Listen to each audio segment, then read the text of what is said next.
우리 대한민국을 반도국가라고 그러는데 누가 반도국가라고 해요? 섬나라지. 우리는 지금 섬나라예요. 섬나라. 어떻게 섬나라예요? 북한이라는 나라를 우리는 통해갖고 이 중국으로도 못 가고 러시아로도 못 가잖아요. 그럼 북한에 이게 끊어졌으니까 이거 없는 거야. 없는 거. 북한 없는 거야. 섬나라에 섬나라. 요렇게 있는 섬나라에 섬나라. 지금 우리는 반도가 누릴 수 있는 혜택을 하나도 못 누리고 그 상태에서 70년을 버텨온 거예요. 반도 국가라는 게 어마어마하게 장점이 많은 지역이거든요. 이탈리아가 반도 국가 아니에요. 이탈리아. 여기 반도. 이탈리아가 반도 국가니까 뭐를 다 휘어잡았어? 이 지중해를 다 휘어잡았잖아요. 지중해를. 뭐 프랑스, 스페인, 알제리, 리비아, 이집트, 뭐 사우디아라비아, 터키 다 먹은 거 아니에요? 그 나중에는 독일, 영국, 프랑스 여기까지 다 먹은 거 이탈리아가. 뭐 때문에? 반도 국가이기 때문에 그래요. 그 다음에 여기 발칸 반도인데 이 발칸 반도에 누가 나오느냐 하면 그리스 알렉산더가 나와요. 발칸 반도. 반도가 대단한 거예요. 그 다음에 여기 지금 흑해가 들어있는데 여기 크림 반도라고 있어요. 크림 반도. 이제 러시아가 뺏어갔죠. 크림 반도. 그 다음에 요즘 한참 뜨는 게 누구야? 인도 차이나 반도. 인도 차이나 반도. 여기에 베트남.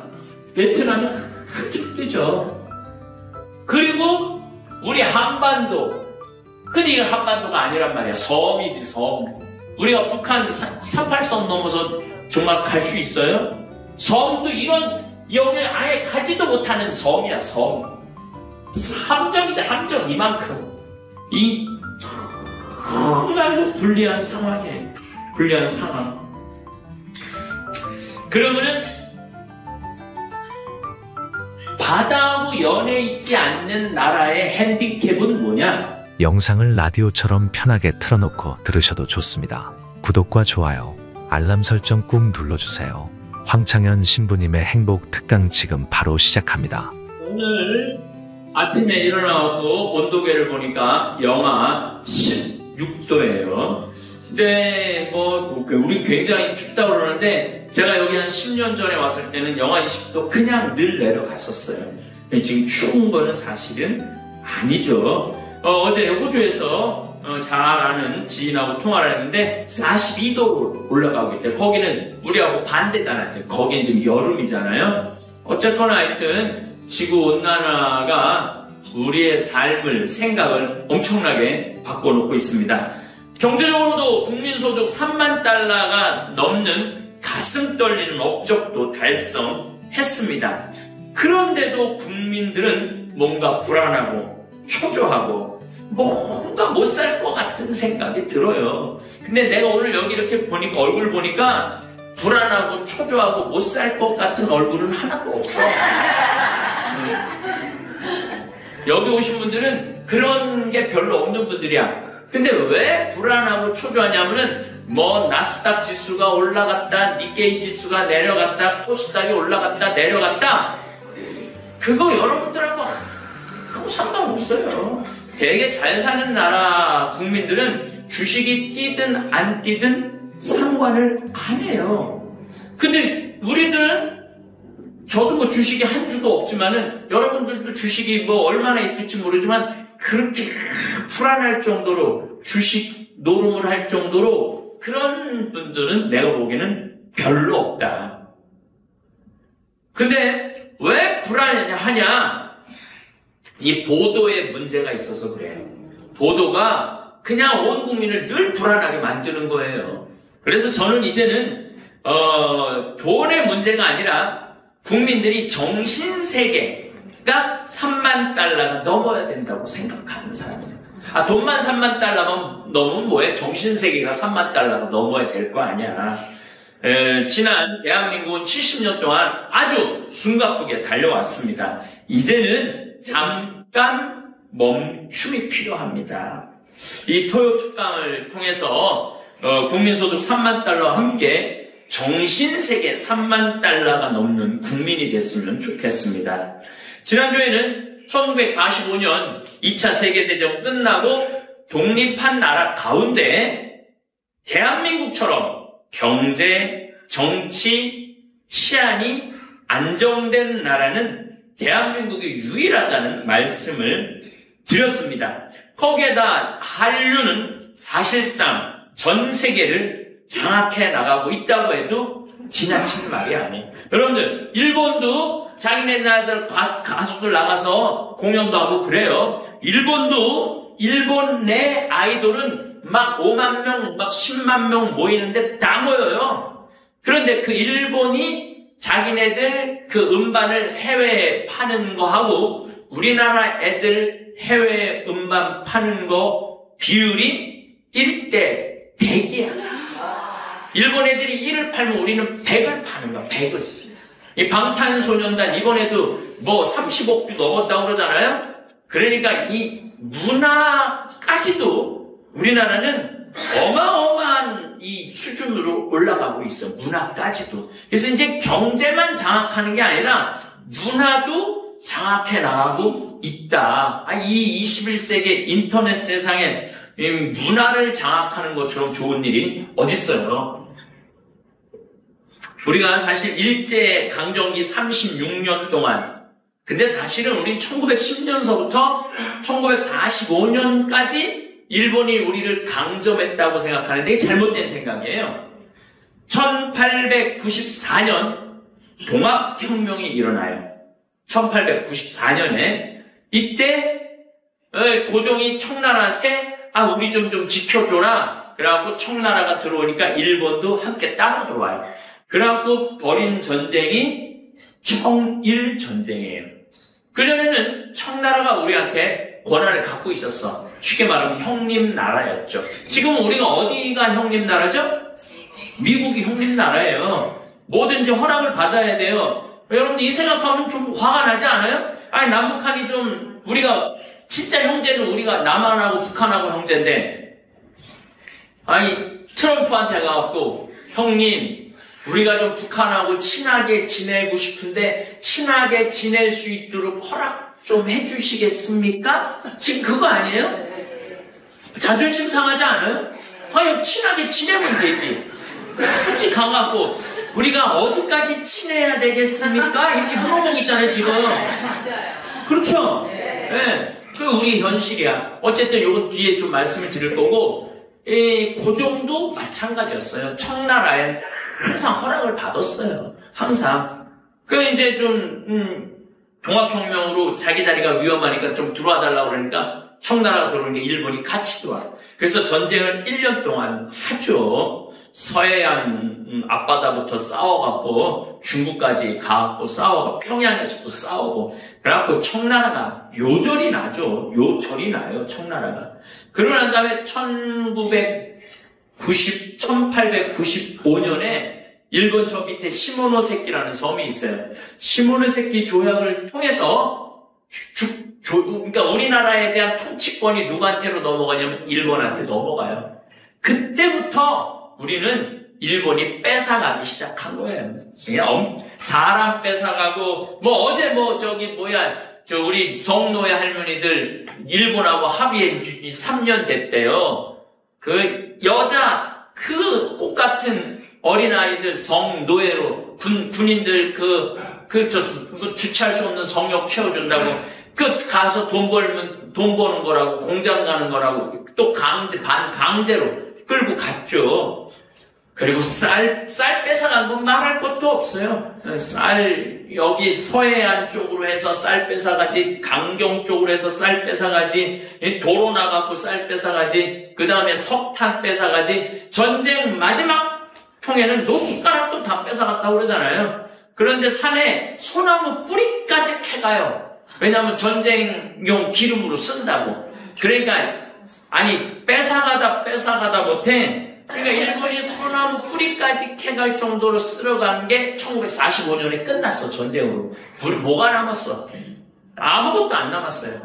그런데 결정적인 6.25가 터져요.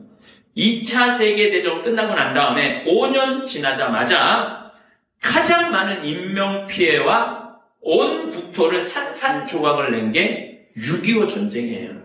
베트남 전쟁 때 그렇게 화력을 많이 쏟아부었는데 사망자 숫자가 120만 명이었어요. 근데 우리가 6.25 때 뭐 여러 가지 통계가 많은데 북한이, 우리 남한이 한 120만 명 죽고 북한이 한 150만 명 정도 죽었다고 봐요. 근데 부상자는 북한이 훨씬 많죠. 왜 북한이 훨씬 많으냐면은 북한은 폭탄을 엄청나게 쏟아붓거든요. 그러니까 3,500만 명이었는데 남북한 다 합쳐서 한 300만 명 정도가 죽은 거야. 실종되고 끌려가고 생사를 확인할 길이 없었던 거야. 그러니까 국민 중에 10명 중에 1명이 어쨌든 죽은 거야. 이게 얼마나 기가 막힌 일이 벌어진 거예요. 그 유엔군이 2차 세계대전 때 쓰다 남은 폭탄을 6.25 때 다 썼어요. 예. 북한이 이런 극심한 피해를 입은 이유는 폭탄을 쏟아부은 평양에 43만 발의 폭탄을 쏟아부었대. 평양에 43만 발. 그러니까 한 명당 한 폭탄 하나씩 받은 거야. 평양 시민 한 명당 한 발씩 폭탄, 총알이 아니라. 예. 그 다음에 1평방킬로 30만 명평에 30만 평에 18개의 폭탄이 있어. 전 국토를 그러니까 전 국토를 폭탄으로 그걸 뭐라고 해? 융단 폭격을 하고 융단 폭격을. 그래서 1953년 4월 말까지 미군이 26만 발의 중대형 폭탄, 2억 발의 탄환, 40만 발의 로켓탄, 150만 발의 네이팜탄을 쏟아부은 거예요. 그러니까 남한은 한 20%의 시설이 파괴됐는데 북한은 80%의 시설이 파괴된 거예요. 80%. 근데 남한은 사실 별로 파괴될 것도 없었어요. 왜냐하면은 일제강점기 때 남쪽은 농업정책을 피고 일본 사람들이 북쪽은 공업정책을 펴요. 그러니까 남쪽은 별로 공장이 없었어. 공장은 다 이 6.25 전쟁 전에 공장은 다 어디 있었냐면 북한에 다 있었던 거예요. 그래서 6.25 전쟁 일어나기 전에 남한이 잘 살았어요? 북한이 잘 살았어요? 북한이 잘 살았어요. 왜냐면 거기는 공업 정책을 폈기 때문에. 근데 그거를 그냥 폭탄으로 이 항공모함이 영국에서 한 척, 호주에서 한 척, 미국 7함대 11척, 항공모함이 13척이 들락날락 하면서 매일 쏟아붓는 거. 거의 매일 2년 동안 매일 쏟아붓다고 해도 틀린 말이 아니에요. 그러니까 북한 사람들은 비행기만 보면은 아주 질색을 하고 경기를 하는 거예요. 비행기만 보면은. 어쨌든 북한 주민은 미국을 엄청 싫어해요. 그런 이유 때문에. 여러분 막 북한에서 보면 막 미국 그려놓고 막 총으로 막 찌르는 거 여러분도 혹시 보신 적 있어요? 네. 그리고 우리 보러 뭐라 그래요? 미괴뢰 도당이라고 그러죠? 이 괴뢰라는 뜻이 뭐냐면 꼭두각시라는 뜻이야. 괴뢰가. 우리는 뭐라 그래요? 북한 괴뢰군이라고 그러잖아요. 괴뢰군이라고 그러고. 이 생각을 우리가 정말로 잘해야 돼. 이 괴뢰라는 단어를 잘 생각을 해야 돼. 그럼 우리나라가 있어요. 우리는 북한을 중국의 괴뢰군이라고 그러고 러시아의 괴뢰군이라고 그러고 북한은 우리를 미국의 괴뢰군이라고 그래. 그러니까 꼭두각시를 서로 꼭두각시라고 불러. 서로. 꼭두각시는 뭐야? 얘네들이 시키는 대로 하고 얘네들이 시키는 대로 하고 얘네들이 시키는 대로 하는 얘기야. 그러니까 서로 괴뢰군 그러면은 그 우리의 처지를 우리의 꼬라지를 인정하는 거죠. 어쨌든 전쟁 끝나고 우리나라는 거지 나라 됐어요. 남북한이 똑같이. 6.25 전쟁이 지긋지긋했지만은 빨갱이 때문에 가족을 잃고 형제, 친척, 마을 사람들이 갈라져서 죽창으로 서로 죽이는 인민재판을 경험한 75세 이상 되신 어른들은 빨갱이의 빨자만 들어도 치가 떨리는 거예요. 왜 빨갱이에 빨자만 들어도 치가 떨리느냐면은 어디까지 밀려? 울산, 대구, 낙동강까지 밀려. 예, 그러니까 나라가 별로 없이 여기 다 밀린 거야, 다. 그러니까 여기는 북한 치하를 경험했던 거예요. 북한 치하를. 그래갖고, 갑자기 인민재판을 해갖고 선생님들 죽이고, 경찰들 끌려와서 죽이고, 아니, 어제까지만 해도 형제였고, 형님 동생 하는데, 북한군 들어오자마자 이런 일이 벌어진 거예요. 그러니까 우리나라의 지금 아픈 여러 가지 이유 중에 하나는 바로 저 기간, 저 3개월 기간 동안 너무너무 힘들었던 거죠. 그러니까 지금도 할머니들이 그냥 내가 강의 때 북한에 철도 깔아주고 도로 놓아줘야 된다. 응? 그러면 그냥 나한테 그냥 빨갱이 새끼라고 그냥 내놓고 욕을 하시죠. 그건 충분히 이해합니다. 그런데요, 우리가 꼭 알아야 되는 게 있어요. 역사는 흐르는 거예요. 역사는 흐르는 거예요. 과거 역사에 머물러 있다면 앞으로 발전할 수가 없어요. 역사 안에 뒤처진 나라들, 중간에 프랑스가 영국으로 프로테스탄트를 다 쫓아버려요. 그 영국으로 간 프로테스탄트들이 산업혁명을 일으켜갖고 영국은 해가 지지 않는 나라. 내가 지난주도 얘기했지만 이 말 여러분들 내 강의 듣는 사람은 영국을 해가 지지 않는 나라라고 표현하면 안 돼요. 해가 져도 도둑질하러 돌아다니느냐고 해질 시간이 없는 나라지 해가 지지 않는 나라는 아니야. 어쨌든 루이 14세가 그 쫓아내는 바람에 이 프랑스가 산업혁명의 주도권을 쥘 수 있는데 누구한테 뺏기냐면 영국한테 뺏겨요. 영국한테. 이 시대의 흐름을 깨닫지 못한 일에서 생긴 일이죠.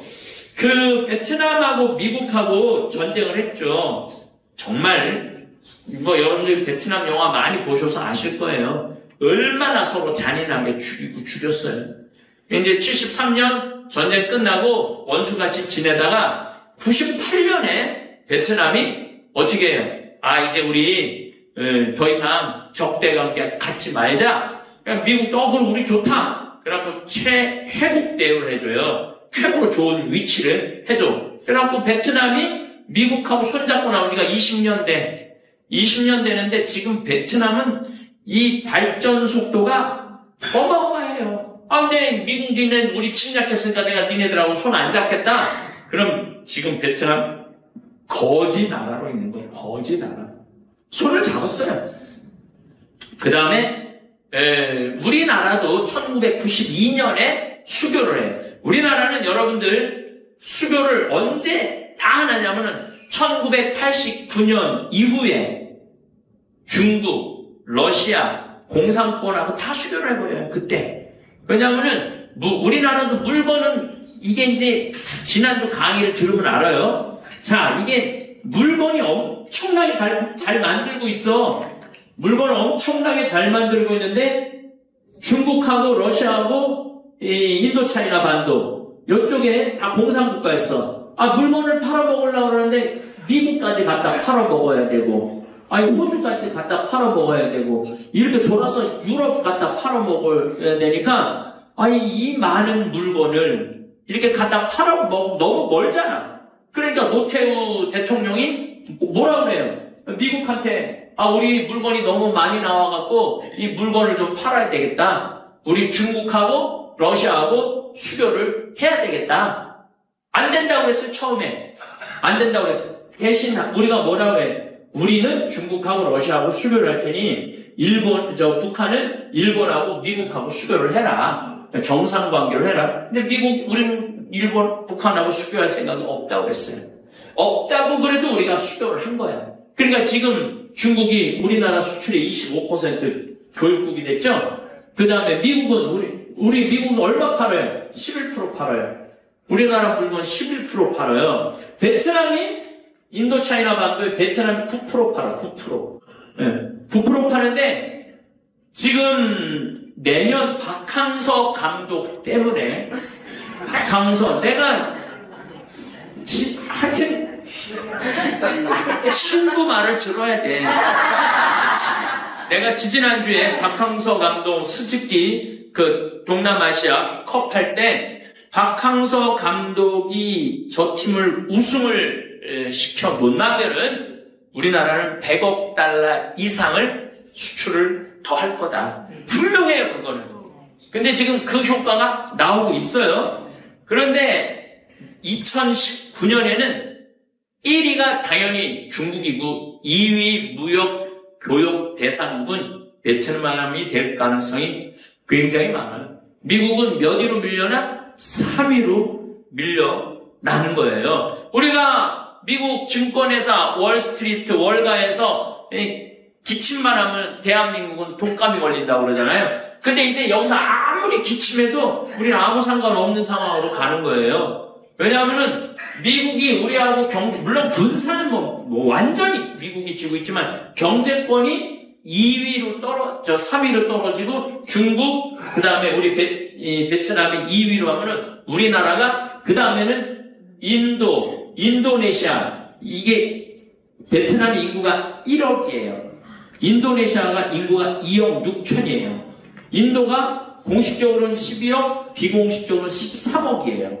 그러면은 이 4억에다가 내다 파는 이게 시장이 이쪽으로 아주 가까워지는 거잖아요. 이 먼 게 아니라 아주 가까워지는 거잖아요. 그러면은 이 힘이 대단한 거예요. 그런데 우리나라도 베트남하고 뭐 했어요? 1964년서부터 참전했던 거 아니에요. 참전해갖고 우리나라 요 메모 부대 이런 것들이 얼마나 많이 가서 죽였어요. 그러면 원수로 지내야 될 거 아니야. 그 빨갱이들하고 원수들하고 지내야 되는데 서로 수교하고. 작년에 무역 흑자가 베트남을 통해서 우리가 얼마를 했느냐면 흑자만 320억 달러를 했어요. 320억 달러. 우리나라 전체 무역 수지에 베트남이 3분의 1을 차지해요. 그때 서로 죽였다고 원수. 이게요, 국제관계는 영원한 친구도 없고 영원한 적도 없는 거예요. 어쨌든 지금 베트남 삼성이 베트남의 500대 기업 중에 1위야, 작년부터. 작년에 박항서 감독이 계속 4강막 준우승 올리고부터 계속. 근데 올해는 1위, 올해도 1위, 내년에도 1위가 되지 않을까 싶어요. 그러니까 베트남 삼성이 베트남 모든 기업 내 1위야. 그러니까 참 대단한 거죠. 베트남하고 손 안 잡았으면 어떻게 할 뻔했어. 300억 달러의 무역 흑자를 내는 나라인데 역사는 이렇게 항상 변하는 겁니다. 이렇게 역사의 흐름을 읽지 못하고 과거에만 얽매여서 있으면 우리나라는 앞으로 나갈 수가 없어요. 그래서 제 강의를 듣는 할머니들, 할아버지들 빨갱이 미운 거는 알겠지만 정말로 나쁜 내가 그 책 다 읽어봤어요. 정말로 받아들일 수 우리 멀리 있지도 않아. 우리 어머니도 그 지리산에서 살았는데 낮에는 경찰들이 오고 밤에는 빨갱이들이 왔대요. 근데 우리 어머니는 생각이 달라요. 빨갱이들은 밤에 와갖고 너무 배고프니까 밥 먹을 거 좀 달라고 그랬대요. 근데 경찰들은 낮에 와갖고 막 소쿠리 차가면서 먹을 거 내놓으라고 그랬대요. 그러니까 이게 빨갱이가 좋은 건지 경찰이 좋은 건지 상황에 따라서는 다를 수도 있죠. 어쨌든 하여튼 나도 빨갱이는 좋아하지는 않아요. 그들은 신앙이 없기 때문에 좋아하진 않아요. 하여튼 난 공산주의는 좋아하지 않아요. 그 중국에 가보면은 이거는 사람 사는 데가 아니야. 이 윤리라는 것이 하나도 없어. 중국이 무슨 공자의 나라예요? 공자의 나라는 무슨 공자의 나라예요? 하여튼 그 결혼에도 가짜 결혼을 만들어서 파니까.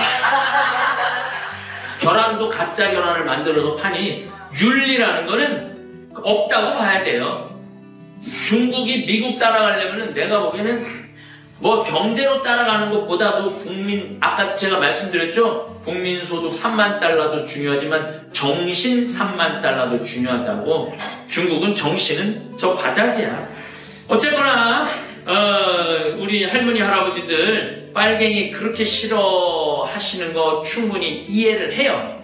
근데 우리들이 전쟁 일으킨 게 아니잖아요. 지금 50대 미치 전쟁이, 그리고 전쟁이 일으킨 김일성 다 죽었어 벌써. 그 사람 시대는 변하고 사람도 변하고 있는 거예요. 할머니 할아버지들이 좋아하는 박정희 대통령 1968년 1월 21일에 김신조가 청와대 뒤까지 내려오죠? 아시죠? 그게 1968년이에요. 그 김신조가 청와대 바로 뒤까지 넘어온 거. 다 죽죠. 43명인가 내려와서 다 죽죠. 김신조 하나 남죠. 그러면은 왼수 아니야, 왼수. 진짜 용서할 수 없고 손잡을 수 없는 북한 빨갱이들 아니야.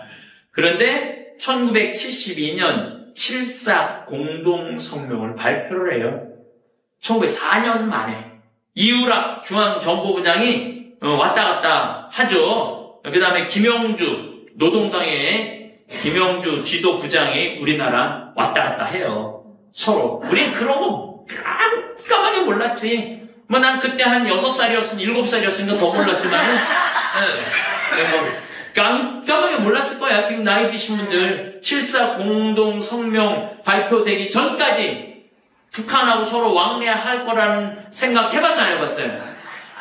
상상도 안 해봤을 거야. 정치라는 게 원래 그런 거라는 거예요. 그래서 참 성명서가 마음에 들어. 첫째, 통일은 외세에 의존하거나 외세 간섭에 받음이 없이 차주적으로 하자 그런 거예요. 미국, 일본, 중국, 러시아 외세 받지 말자 이거야. 우리끼리 하자 이거야. 얼마나 좋아. 통일은 서로 상대방을 반대하는 무력 행사 하지 않고 평화적 방법으로 하자. 성명서 기가 막힌 거잖아요. 사상과 이념, 제도의 차이를 초월해서 우선 하나의 민족으로 대단결을 하자 이거야. 우리나라가 고려시대, 조선시대 합쳐갖고 1000년 동안 통일 왕국이었어요. 1000년 동안 어쨌든 이 한반도에서 다른 나라하고 싸우고 견뎌냈던 거야. 1000년 동안. 근데 그 1000년의 통일 국가를 하다가 지금 나눠진 지 70년이 된 거야. 그러니까 빨리 합쳐야죠. 무슨 이유든 다 이유가 안 돼. 빨리 합쳐야 돼. 그리고 난 제일 놀란 게 내가 아웅산에 갔을 때가 제일 놀랐어요. 미얀마 아웅산에 갔는데 1983년 10월 9일 날 미얀마 수도 양곤에 아웅산에서 17명 우리 장차관들이 다 죽었어. 17명. 전두환이 30분 늦게 도착했고 전두환만 살고 장차 기다리던 장차관 다 죽었어. 지금 북한이 죽였냐 아니 남한이 작전이냐 별 얘기가 다 있었어. 어쨌든 그건 하나도 중요한 게 아니야. 일단은 그 똑똑하다는 장차관들이 다 죽었어. 1983년에. 그런데 바로 놀라운 건 그 다음 해 박철원이라는 중앙정보부 특보, 이 특보가요, 북한을 20번을 내려왔다 해요. 박철원이 20번을. 그걸 갈 때마다 유서를 쓰고 갔대요.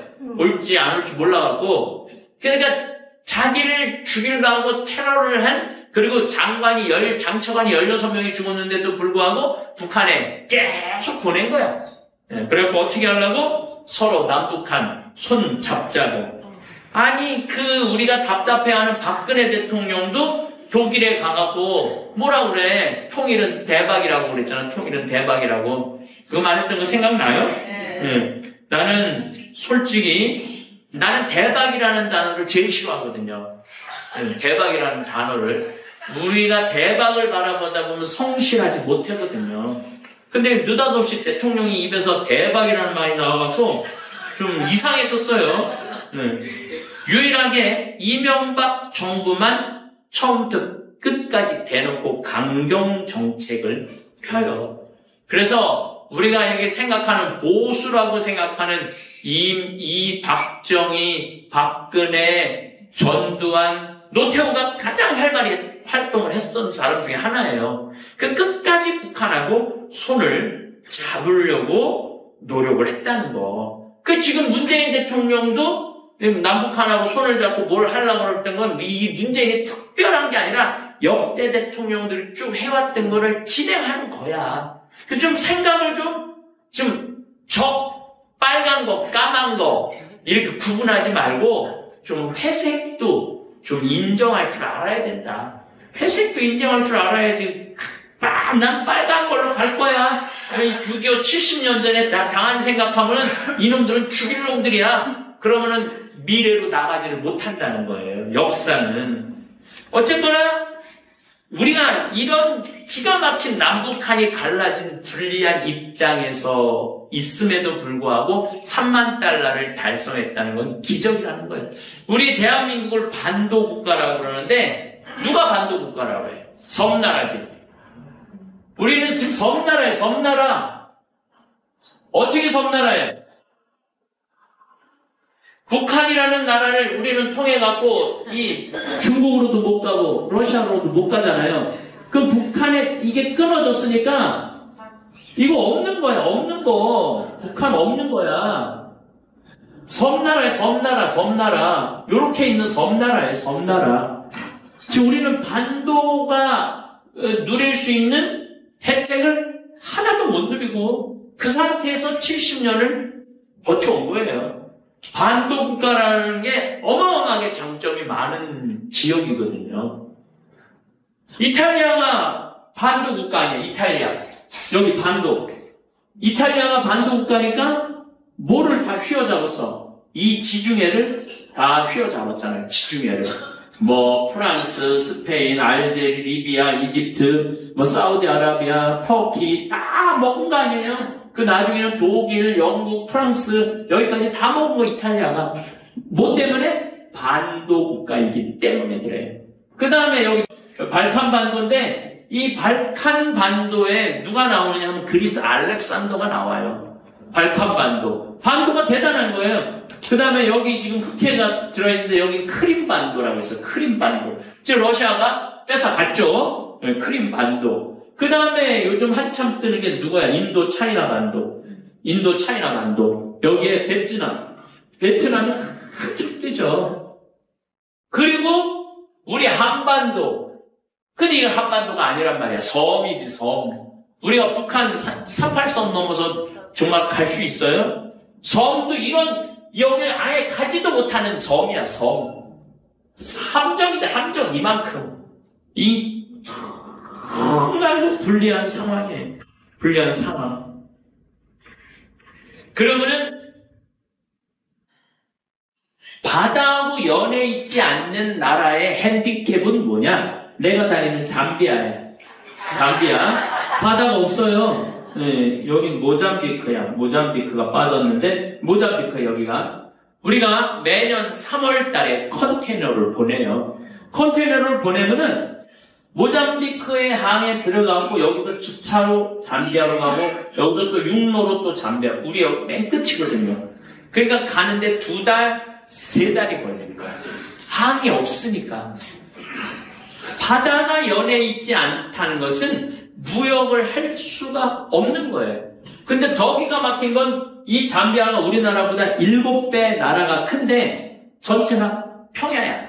그 다음에 잠베지 강이 있고 여기서 옥수수 농사, 콩농사 이거 어마어마하게 져갖고 한국으로 수출하고 싶은 나는 수출하고 싶더라고요. 그 넓은 땅에다 농사 짓고 근데 수출을 할 수가 없어. 가격 경쟁이 안 되는 거야. 왜냐하면 여기서 도로가 제대로 안 됐단 말이야.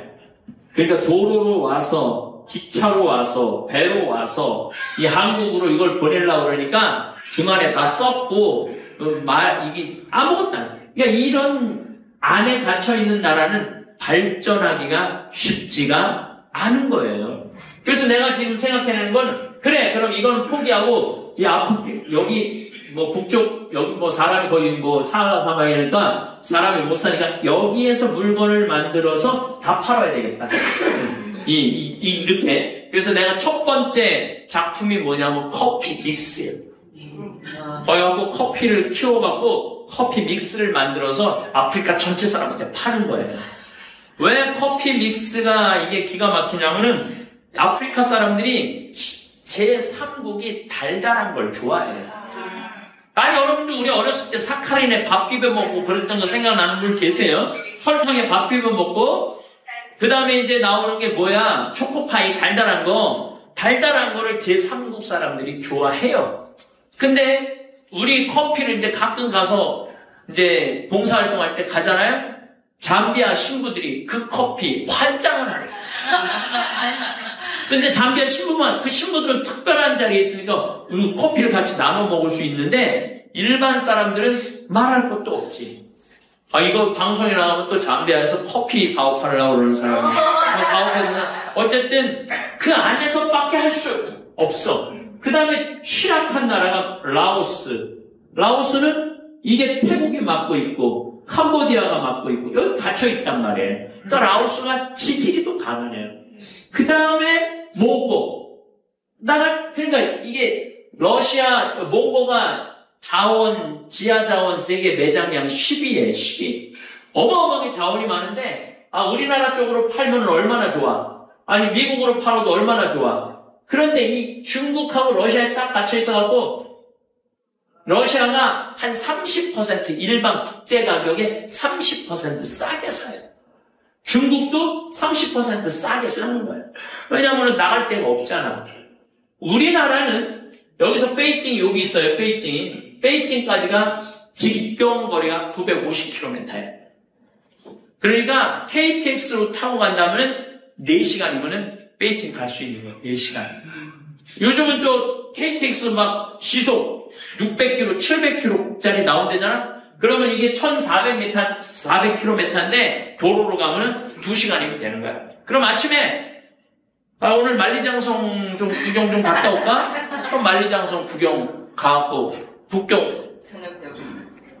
오리 먹고 점심 먹고 저녁에 한국에 올 수 있는 그런 상황인데 이게 막혀 있으니까 가지를 못하는 거 아니에요. 막혀 있으니까. 이게 뚫려 있으면은 쉽게 이렇게 생각하면 돼. 베이징 막혀 있으니까 우리는 배로 가든지 비행기로 가잖아요. 비행기로 가려면 여기서 인천공항까지 3시간 가요. 인천공항에 몇 시 전에 도착해야 돼? 2시간 전에 도착해야 돼. 그리고 난 다음에 세관 다 진검사하고 들어가잖아요. 비행기 한 1시간 10분? 1시간 10분이면 가요. 그럼 1시간 10분 가고 바로 가? 또 내려가고 또 세관 통과해야지? 짐 찾아야지? 그렇게 하는 시간이나 기차로 그냥 한 번에 가는 시간이나 똑같아. 그러면은 비행기 값이 비싸요? 기차 값이 비싸요? 당연히 비행기 값이 비싸죠. 그러니까 육로로 가면은 싸지는 거야. 요즘 사람들은 대부분 병원에서 태어나고 병원에서 생을 마감합니다. 과거에는 사람들이 자신의 집에서 태어나 그곳에서 삶을 마쳤죠. 인생 대부분을 집에서 보내기 때문에 특히 나이가 들수록 집의 중요성이 커집니다. 이유는 간단합니다. 나이가 들면 외출이 줄어들기 때문이죠. 그래서 집은 여가를 즐기는 공간이자 일을 하는 공간, 나아가 남은 인생을 보내는 공간이 되죠. 노년에는 이러한 이유로 집이 특히 중요해집니다. 집의 환경이나 위치, 그리고 그 집을 얼마나 사랑하는지, 내부가 어떻게 꾸며져 있는지, 그리고 집안의 물건들이 얼마나 오래되었는지 등 모든 요소가 그 사람의 건강, 관계, 일상생활에 직접적인 영향을 미칩니다. 따라서 노년기의 집은 인생의 어느 순간보다도 중요한 주제가 됩니다. 자금 상황에 따라 집을 선택하는 것도 달라질 수 있습니다. 경제적으로 여유가 있는 사람들에게는 위치를 고르는 것이 그리 중요하지 않을 수 있습니다. 돈이 많다면 어디든 좋은 집을 구입할 수 있으니까요. 그런 경우에는 백화점 주변을 추천드립니다. 백화점 주변은 편리한 교통과 의료시설, 그리고 좋은 인프라를 갖추고 있어서 모든 면에서 편리합니다. 하지만 대다수의 사람들은 경제적 여유가 그리 많지 않습니다. 나이가 들면서 적어도 한 번쯤은 이사를 고려하게 되는데 이럴 때는 복지관 근처로 이사 가시는 것을 추천합니다. 복지관은 단순한 경로당이 아닙니다. 교육 프로그램, 돌봄 서비스, 영양가 있는 식사 제공, 심지어 물리치료와 미장원 시설까지 갖추고 있는 곳이죠. 또한 복지관은 교통이 편리한 곳에 위치해 있어 접근성이 좋습니다. 백화점만큼 화려하지는 않지만 교육적인 면에서는 더욱 풍부한 자원을 제공합니다. 매 학기마다 다양한 교육 프로그램이 열리기 때문에 관심 있는 분야를 선택해 참여하기만 하면 됩니다. 스포츠 댄스 같은 인기 프로그램에 참여하면서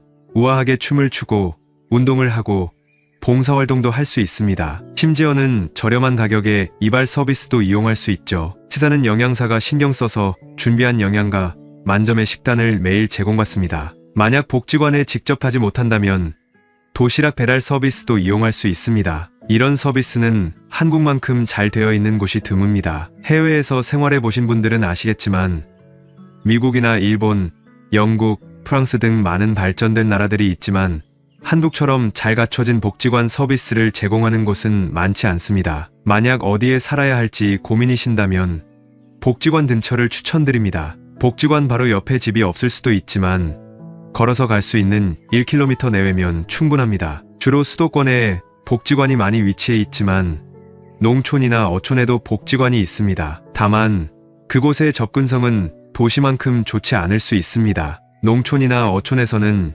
여가 시간이 거의 없을 정도로 많은 주민들이 사실상 생의 마지막 날까지 농사를 짓거나 어업에 종사합니다. 복지관에 갈 시간이 없을 정도로 바쁜 삶을 사시는 경우가 많죠. 만약 이사를 고려하고 계신다면 복지관 근처로 이사 가시는 것을 권장합니다. 그렇지 않다면 면사무소나 읍사무소, 시청, 도청 등에서도 다양한 프로그램을 제공합니다. 또한 면 단위나 리 단위에서는 찾아가는 복지 서비스가 있어 교육 프로그램 등을 제공받을 수 있습니다. 최근 우리나라의 복지 서비스는 매우 훌륭합니다. 굳이 이사를 할 필요가 없다면 사실 가장 좋은 곳은 바로 현재 살고 있는 곳입니다. 처음에는 그 동네의 특징을 모르고 살 수도 있지만 시간이 지나면서 그 지역의 장점과 편리함을 발견하게 됩니다. 나이가 들어 이사를 해야 할 필요가 없다면 계속해서 현재 살고 있는 동네에 머무르는 것이 최선입니다. 그곳에는 주거와 함께 돌봄이 있고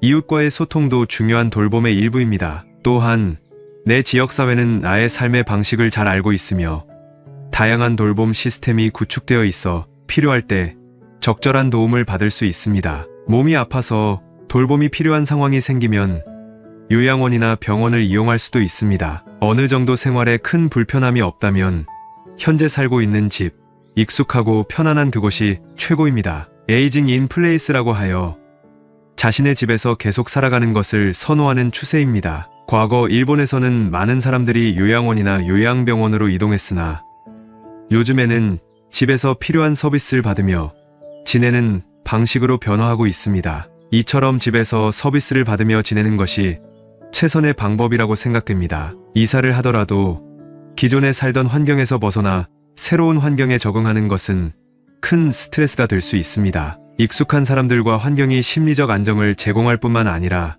실제로 수명에도 긍정적인 영향을 미칩니다. 갑작스러운 환경 변화는 이러한 이유로 권장되지 않습니다. 요양원에 오래 머물게 되면 독일에서처럼 자신의 집에서 사용하던 애착 가구를 요양원으로 가져가는 방식도 있습니다. 이는 물리적인 안정감을 높여줍니다. 노년기가 되면 집안에 안전바를 설치해야 합니다. 병원에서 흔히 볼 수 있는 벽에 부착된 손잡이처럼 집에서도 이런 안전장치가 필요합니다. 특히 노년기에 자주 발생하는 낙상 사고는 심각한 부상으로 이어질 수 있으므로 예방이 중요합니다. 지자체에서는 이러한 안전바의 무료 설치 서비스를 제공하기도 합니다. 그 외에도 집안의 인테리어를 조정해야 할 필요가 있습니다. 문턱을 제거하고 휠체어가 다닐 수 있는 공간을 만드는 것은 크게 어렵지 않은 인테리어 조치입니다. 이러한 변경을 고려하는 것이 좋습니다. 만약 전원 생활을 원한다면 그것도 하나의 선택이 될 수 있습니다. 그러나 이 경우 도움이 필요할 때 쉽게 도움을 청할 수 있는 이웃이 가까이 있는지 확인하는 것이 중요합니다. 지방으로 이사를 고려한다면 자신의 건강 상태와 그 지역 사회와의 부합성을 먼저 고려해야 합니다. 지역 사회가 배타적일 수도 있으므로 새로운 곳에 익숙해지는 데는 상당한 시간이 소요될 수 있습니다. 이는 고려해야 할 중요한 요소입니다. 전원 생활을 꿈꾸는 분들에게는 일정 기간 동안 전원에서 생활해보는 것을 권장합니다. 이를 통해 자신이 전원 생활에 적합한지를 판단할 수 있습니다. 중년 이후에 전원 생활을 고려할 때 특히 신중해야 합니다. 어떤 분은 전원 생활의 꿈을 이루기 위해 집을 지었지만 5달 만에 도시로 돌아왔습니다. 그 이유는 밤마다 들리는 소리에 두려움을 느껴 견딜 수 없었기 때문입니다. 전원 생활은 누구나 하는 것이 아닙니다. 특히 나이가 들면서 여러 변수가 생깁니다. 첫째, 건강 문제가 생겼을 때 신속하게 응급 대응을 받을 수 있는 곳에 위치해야 합니다. 둘째, 사람과의 관계가 중요한 분들은 전원 생활이 우울증을 유발할 수 있습니다. 자녀와의 관계도 고려해야 합니다. 지방으로 이사하면 자녀들과의 소통 빈도가 감소하여 고통을 겪을 수 있습니다. 전원 생활을 고려하기 전에 자신의 건강 상태, 사회적 관계, 성향을 잘 고려해야 합니다. 또한 일정 기간 동안 전원에서 생활해보고 결정하는 것이 현명합니다. 60세가 되면 건강상의 문제, 직장에서의 퇴직, 자녀들의 독립 등 여러 변화가 겹치며 신체적, 사회적, 경제적 전환기를 맞이하게 됩니다. 이 시기를 잘 관리하는 것이 중요합니다. 우리나라에서는 환갑을 맞이하는 나이기도 하며 전통적으로 이를 축하하는 문화가 있습니다. 요즘 아이들도 잔치를 하느냐는 말을 듣게 되지만 실제로는 통과일의 중요성이 있습니다. 60을 앞두고 많은 사람들이 나 이제 환갑이구나, 진갑이구나 하며 스스로를 노인으로 분류하기 시작합니다. 이 시기는 겉보기에는 평범해 보일 수 있지만 실제로는 노년의 시작과 많은 변화가 급격하게 일어나는 중요한 시기입니다. 이때 개인적으로 혼란스럽고 힘든 시기를 겪게 됩니다. 일반적으로 가장 많이 하는 후회 중 하나는 자녀에 대한 것입니다.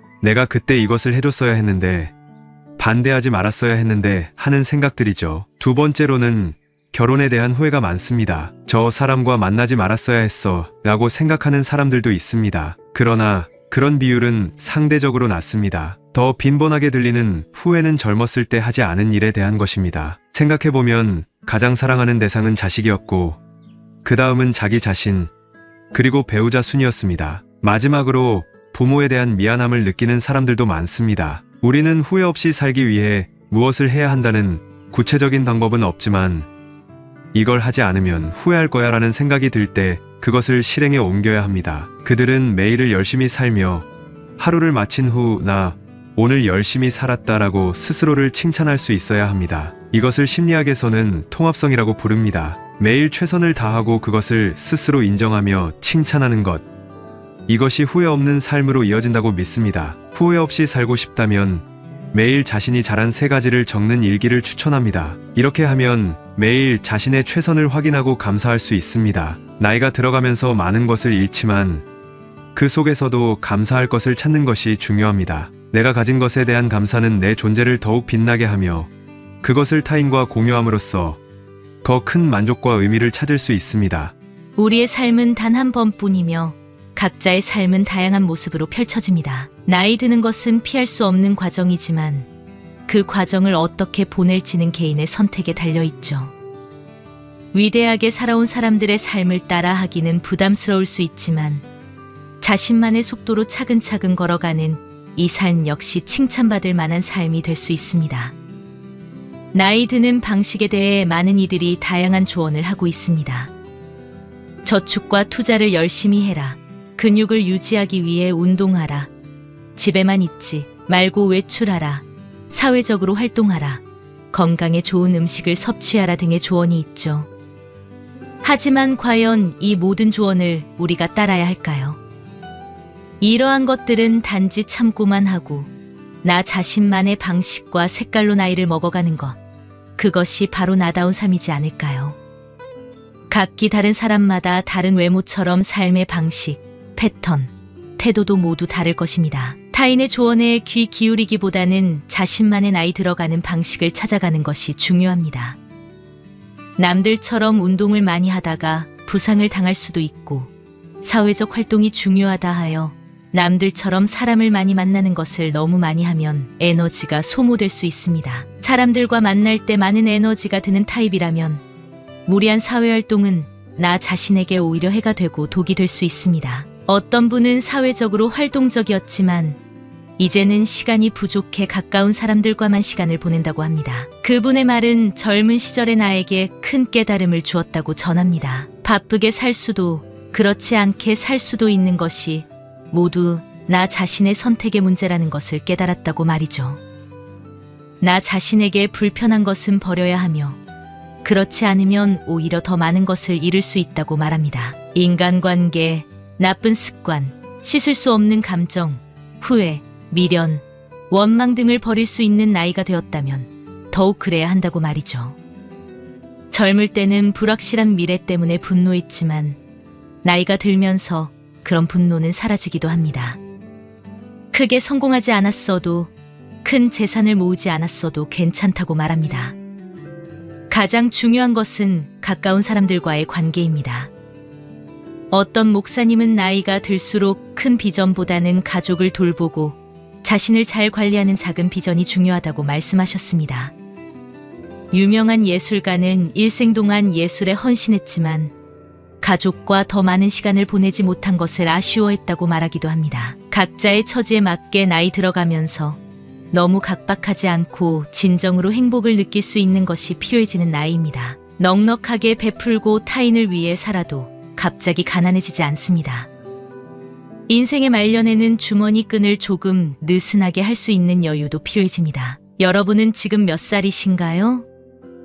그동안 살아온 날을 되돌아보았을 때 인생이 너무 짧은 것만 같지는 않으신가요?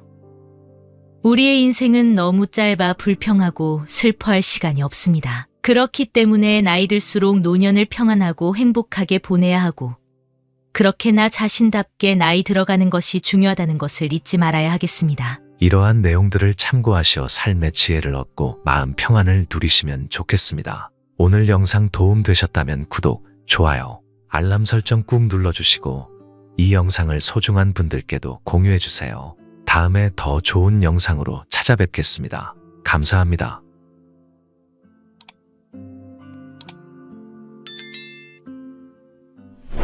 성공한 사람들을 보면 크게 두 부류로 나뉘는 걸 알 수 있습니다. 하나는 자신이 성공했다고 여기저기 떠벌리고 다니는 사람들, 그리고 또 하나는 조용히 아무 말 없이 자기 삶을 사는 사람들입니다. 우리는 흔히 성공을 하면 자연스럽게 자랑하고 싶어질 거라고 생각하죠. 좋은 차를 사고 비싼 시계를 차고 SNS에 멋진 사진을 올리고 싶을 겁니다. 왜냐하면 그렇게 하면 남들이 나를 더 인정해 줄 거라고 믿으니까요. 하지만 현실은 그렇지 않습니다. 오히려 진짜 성공한 사람들은 그렇게 행동하지 않습니다. 왜냐하면 보여줄 필요가 없기 때문입니다. 돈이 많다고 높은 자리에 있다고 유명하다고 해서 굳이 그걸 드러낼 필요는 없습니다.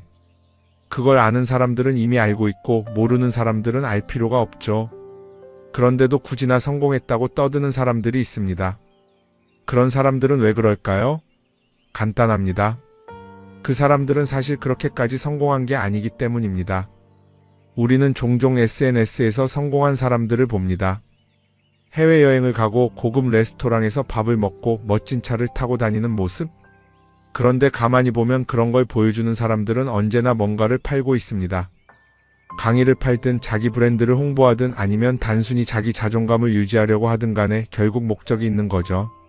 진짜 부자들은 그렇게 하지 않습니다. 오히려 조용히 아무도 모르게 자기 일을 합니다. 왜냐하면 자랑해서 얻을 게 없기 때문입니다. 오히려 괜히 잘난 척했다가 사람들에게 이용당하거나 시기와 질투를 받거나 쓸데없는 오해를 사는 게 더 피곤합니다. 이건 단순한 돈 이야기가 아닙니다. 사회적인 성공을 이룬 사람들도 마찬가지입니다. 진짜 실력 있는 사람들은 자기 실력을 굳이 떠벌리지 않습니다. 왜냐하면 그럴 필요가 없으니까요. 자기 분야에서 최고라면 사람들이 먼저 알아서 찾아옵니다.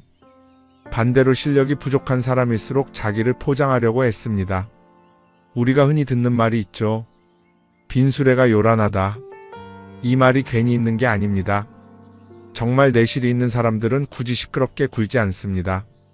반대로 겉만 번지르르한 사람들은 자기가 얼마나 대단한지 떠들고 다닙니다. 이걸 좀 더 현실적인 예로 들어볼까요? 동창회에 나가면 꼭 이런 사람이 있습니다. 옛날에는 별거 아니었는데 갑자기 잘 됐다고 나타나서 자기가 얼마나 성공했는지 자랑하는 사람. 처음에는 다들 와 대단하다 하고 들어주지만 시간이 지나면 어떨까요? 대부분 속으로 이렇게 생각할 겁니다. 저 사람 뭐 저렇게까지 티를 내? 결국 그런 사람은 점점 멀어지게 됩니다. 반면에 정말 성공한 사람들은 조용합니다. 굳이 자기가 어떻게 살고 있는지 설명하지 않죠. 그런 사람들은 오히려 주변에서 먼저 알아보고 자연스럽게 존경을 받습니다. 그게 진짜 성공입니다. 그럼 우리는 어떻게 해야 할까요? 내가 뭔가를 이루었을 때 굳이 남들에게 알릴 필요가 있을까요? 물론 가까운 사람들에게 좋은 소식을 전하는 건 좋습니다. 하지만 굳이 모든 사람들에게 나 이렇게 잘 살고 있어요 하고 알릴 필요는 없습니다. 그런 행동은 결국 나에게 득이 되지 않습니다. 성공이라는 건 원래 조용한 겁니다. 내가 잘 되고 있으면 주변 사람들이 자연스럽게 알게 됩니다. 굳이 내가 말하지 않아도 내 행동과 태도에서 묻어나오게 되어 있습니다. 그러니 굳이 보여주려고 애쓰지 마세요.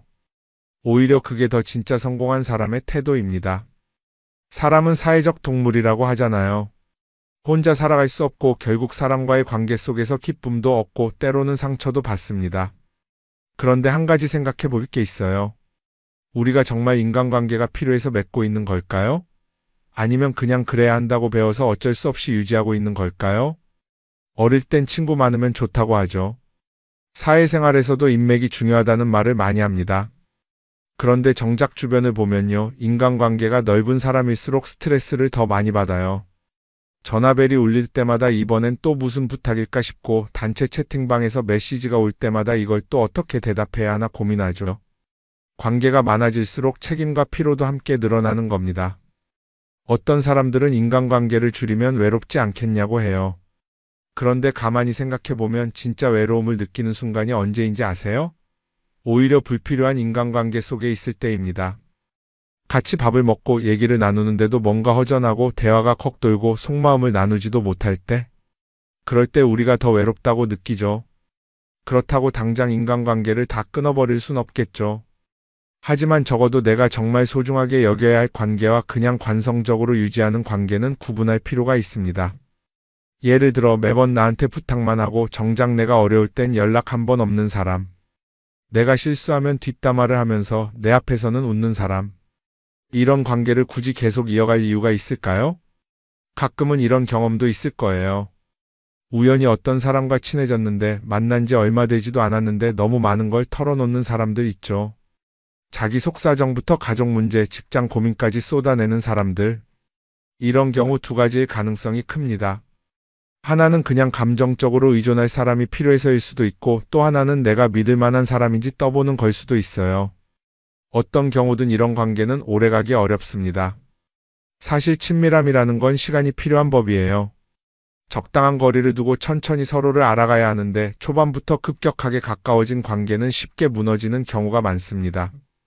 처음엔 친하다고 생각했는데 어느 순간 사소한 일로 틀어지고 결국 남보다 못한 사이가 되는 거죠. 그러면 인간관계를 어떻게 해야 할까요? 답은 간단합니다. 억지로 맺지 말고 굳이 유지하려고도 하지 않는 거예요. 내가 편한 관계라면 자연스럽게 이어질 것이고 그렇지 않다면 서서히 멀어질 겁니다. 그리고 그걸 억지로 붙잡지 않아도 괜찮습니다. 관계를 유지하는데 에너지를 쓰기보다는 정말 소중한 관계에 집중하는 게 더 낫지 않을까요?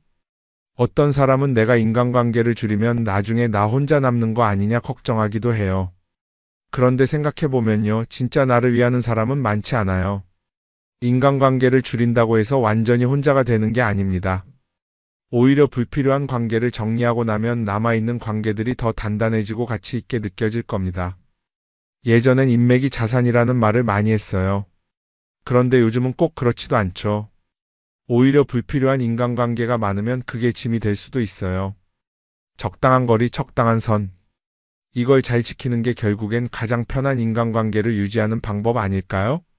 한번 곰곰이 생각해 보세요.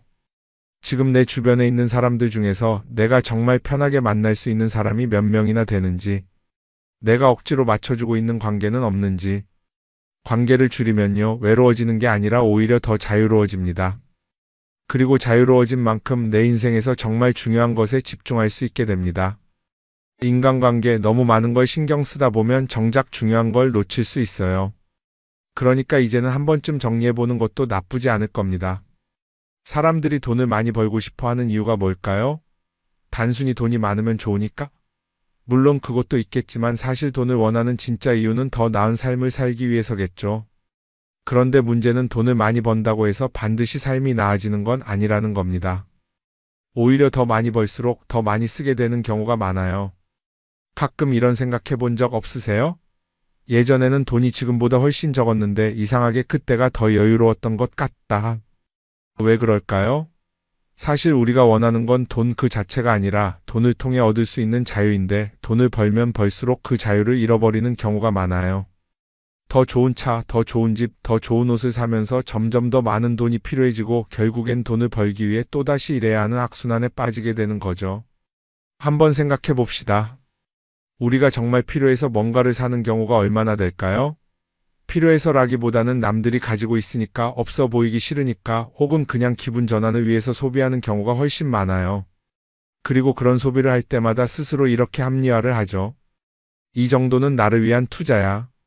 그런데 가만히 보면 그 소비가 진짜 나를 위한 소비인지 아니면 그냥 사회가 만든 기준에 끌려가고 있는 건지 헷갈릴 때가 많습니다. 예를 들어 예전에는 스마트폰 하나면 충분했는데 이제는 스마트워치도 있어야 하고 무선 이어폰도 필요하고 태블릿도 있어야 할 것 같고 하나를 사면 또 다른 무언가가 필요해지는 시기예요. 사실 이건 우리가 그렇게 만들어진 겁니다. 광고도 그렇고 SNS도 그렇고 자꾸 우리에게 이렇게 말하죠. 이걸 사야 더 행복해질 수 있어요. 그런데 정작 그걸 사고 나면 어때요? 처음 며칠은 좋죠. 그런데 시간이 지나면 또 다른 걸 사고 싶어져요. 왜냐하면 물건이 우리를 오래 행복하게 만들어주지는 않거든요.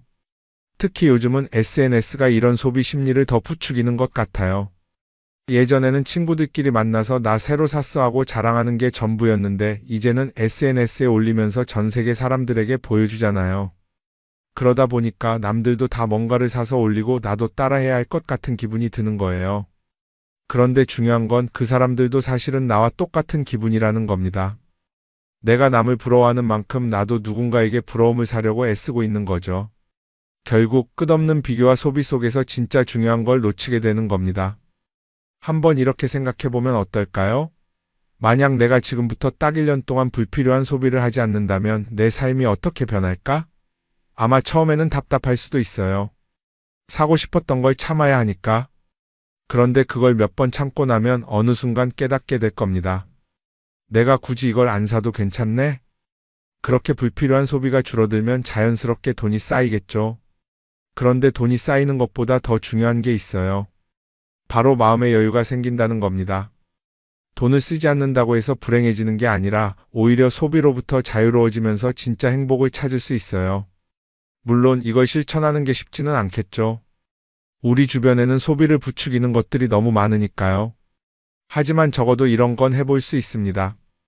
뭔가를 사고 싶을 때 한 번만 스스로에게 물어보는 거예요. 이게 정말 나한테 필요한 걸까? 아니면 그냥 순간적인 욕심일까? 만약 그 질문을 던졌을 때 5초 안에 당연히 필요하지 라는 답이 나오지 않는다면 사실 그건 없어도 되는 물건일 가능성이 큽니다. 정말 필요한 건 고민할 필요도 없이 바로 떠오르거든요. 그러니까 이제는 한 번쯤 생각해 봐야 할 것 같아요. 나는 지금 내가 원하는 삶을 살고 있는 걸까? 아니면 남들이 만든 기준에 맞추기 위해 내 시간을 팔고 있는 걸까? 소비를 줄인다는 건 단순히 돈을 아끼는 게 아닙니다.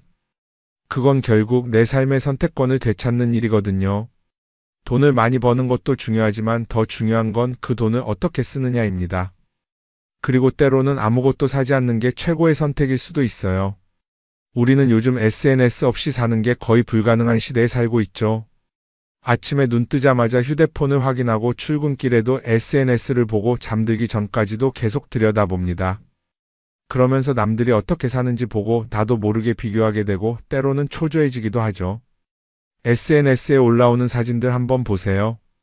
맛집에서 멋진 음식을 먹고 해외여행을 다니고 좋은 옷을 입고 성공한 삶을 사는 사람들. 그런데 가만히 보면 이 사람들이 정말 행복해서 저런 사진을 올리는 걸까요? 아니면 그냥 행복해 보이고 싶은 걸까요? 실제로 SNS에 가장 많이 올라오는 사진이 뭔지 아세요? 남들이 부러워할 만한 순간들입니다. 집에서 편하게 쉬고 있는 모습이나 출근길에 지친 얼굴, 어제 먹다 남은 배달 음식 사진 같은 건 잘 안 올리죠. 대신 멋진 레스토랑, 명품 가방, 고급 호텔 같은 것들이 올라옵니다. 왜 그럴까요? 결국 SNS는 보여주기 위한 공간이기 때문입니다. 여기서 중요한 게 있어요. 우리가 SNS에서 보는 건 그 사람의 삶 전체가 아니라 편집된 일부 장면이라는 겁니다. SNS는 마치 한 편의 다큐멘터리나 영화처럼 잘 꾸며진 장면들만 보여줍니다. 그런데도 우리는 그걸 보면서 아, 저 사람은 나보다 더 행복하구나 하고 착각하죠. 예를 들어 SNS에서 한 친구가 해외여행을 가서 아름다운 풍경을 찍어 올렸다고 해볼게요. 우리는 그걸 보면서 부럽다, 나도 저렇게 살고 싶다라고 생각하겠죠. 그런데 정작 그 친구는 사진을 찍고 나서도 일 때문에 스트레스를 받고 있을 수도 있고 여행 비용을 감당하느라 카드가 걱정을 하고 있을 수도 있습니다. 그 부분은 우리는 알 수가 없죠. 그런데 문제는 이렇게 남들과 비교하는 습관이 쌓이면 결국 내 삶이 초라하게 느껴진다는 겁니다. 원래는 그냥 조용히 살아도 괜찮았는데 SNS를 보고 나면 나만 뒤처지는 것 같고 뭔가를 더 해야 할 것 같고 괜히 불안해지죠. SNS는 기본적으로 사람들의 비교 심리를 자극합니다. 남들이 가진 걸 나도 갖고 싶게 만들고 남들이 하는 걸 나도 해야 할 것 같은 기분이 들게 만들죠. 그러다 보니 필요하지도 않은 걸 사게 되고 무리해서라도 화려한 곳에 가게 되고 남들에게 보여주기 위해 사는 삶을 살게 됩니다. 그럼 어떻게 해야 할까요? 사실 정답은 간단합니다. SNS에서 보이는 것들을 곧이곧대로 믿지 않는 것입니다. 그리고 더 중요한 건 남과 비교하는 걸 멈추는 것이에요. 어떤 사람이 비싼 차를 타고 다닌다고 해서 그 사람이 꼭 행복한 건 아닙니다. 좋은 차를 타고 다니지만 밤마다 사업 걱정에 잠 못 이루는 사람도 많아요. 반대로 대중교통을 이용하지만 마음 편하게 사는 사람도 있죠. 결국 행복은 보이는 것이 아니라 느끼는 것입니다. SNS를 덜 보면 덜 불행해진다는 연구 결과도 있어요. 하루 종일 남의 삶을 보면서 비교하는 시간을 줄이면 내 삶에 집중할 수 있는 시간이 많아지는 겁니다.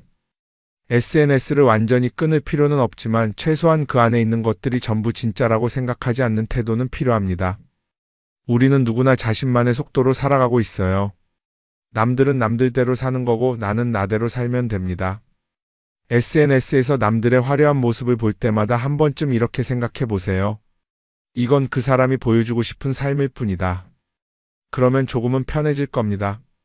사람들은 다들 자기 인생을 살아간다고 생각하죠.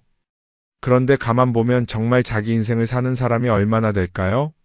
많은 사람들이 사실은 남이 만들어 놓은 기준에 맞춰서 살고 있어요. 좋은 대학, 좋은 직장, 좋은 차, 좋은 집. 다들 이런 걸 목표로 삼지만 정작 내가 원하는 삶이 뭔지 깊이 생각해 본 적이 없는 경우가 많아요. 이건 어릴 때부터 교육받아온 방식과도 관련이 있어요. 우리는 어릴 때부터 이렇게 살아야 한다는 틀 안에서 자라죠. 공부 열심히 해서 좋은 성적을 받아야 하고 좋은 직장을 가져야 하고 결혼도 적당한 때에 해야 하고 마치 인생이 정해진 수순이라도 있는 것처럼요. 그러다 보니 나 스스로 정말 원하는 걸 고민하기보다는 그냥 남들이 정해놓은 목표를 따라가게 돼요. 그런데 이렇게 남의 기준에 맞춰서 살다 보면 어느 순간 공허함을 느끼게 됩니다. 이게 정말 내가 원했던 삶인가? 하는 의문이 들 때가 오죠. 어릴 땐 성적이 목표였고 사회에 나와서는 연봉이 목표였고 결혼하고 나서는 아이 교육이 목표였는데 그 목표를 이루고 나면 허무한 거예요. 계속 뭔가를 이루긴 했는데 정작 나는 어디에 있는지 모르겠는 거죠. 진짜 중요한 건 내가 원하는 게 뭔지를 아는 것이에요. 그런데 이게 쉽지 않죠. 오랫동안 남의 기준대로 살아왔기 때문에 막상 내가 정말 원하는 게 뭐지? 하고 물어보면 선뜻 대답하기 어려운 경우가 많아요. 하지만 이 질문을 하지 않으면 우리는 평생 남이 정한 기준 속에서 살게 됩니다. 그럼 어떻게 해야 할까요? 첫 번째로 필요한 건 내가 왜 이런 생각을 하게 됐는지 스스로 점검하는 거예요. 예를 들어 내가 비싼 차를 사고 싶다고 생각한다면 그게 정말 내 필요 때문인지 아니면 남들에게 잘 보이기 위해서인지 한번 따져봐야 해요. 만약 남들이 나를 어떻게 볼까 하는 게 더 중요하다면 그건 내 기준이 아니라 사회가 만들어 놓은 기준일 가능성이 큽니다. 두 번째는 다른 사람의 의견에 휘둘리지 않는 연습을 하는 거예요. 우리는 살아가면서 끊임없이 남들의 평가를 받죠. 그 나이에 그런 걸 시작한다고? 지금 그게 가능하겠어? 이런 말들이 우리를 흔들어 놓습니다. 그런데 그런 말에 신경 쓰다 보면 결국 아무것도 하지 못하게 돼요. 중요한 건 남들이 뭐라고 하든 내가 결정하는 거예요. 물론 남의 조언을 들을 수도 있고 참고할 수도 있죠. 하지만 최종 결정은 항상 내 몫이어야 합니다. 내가 결정하고 내가 책임지는 거. 그렇게 해야 내 삶을 온전히 내 것으로 만들 수 있어요. 세 번째는 내가 한 선택에 책임지는 자세를 가지는 거예요. 많은 사람들이 무언가를 선택하고 나서도 후회하죠. 괜히 이걸 했나? 이 선택이 잘못된 건 아닐까? 그런데 한 가지 확실한 건 후회한다고 해서 과거가 바뀌지는 않는다는 거예요. 내가 한 선택이라면 그 선택이 틀렸다고 해도 받아들이고 그 안에서 최선을 다하는 게 더 중요해요. 이렇게 말하면 그럼 실수하면 어떡하죠? 라고 걱정하는 분들도 있을 거예요. 하지만 생각해보면 우리가 실수를 두려워하는 이유도 결국 남의 시선 때문이에요. 내가 실패하면 남들이 날 어떻게 볼까? 이런 걱정이 더 크죠. 그런데 남들은 생각보다 우리한테 관심이 없어요. 우리가 성공하든 실패하든 남들은 자기 삶을 사느라 바빠요. 그러니까 내 인생의 주인은 결국 나 자신이라는 걸 명확히 할 필요가 있어요. 내 선택을 하고 그 선택에 책임지면서 남이 아니라 나에게 맞는 길을 찾는 것. 그게 진짜로 내 삶을 살아가는 방법이 아닐까요? 어쩌면 우리는 너무 오랫동안 이렇게 살아야 한다는 틀 속에 갇혀 있었는지도 모릅니다. 하지만 이제는 한 번쯤 생각해 봐야 합니다. 나는 진짜 내 삶을 살고 있는가? 그리고 만약 아니라면 지금부터라도 조금씩 바꿔보면 어떨까요?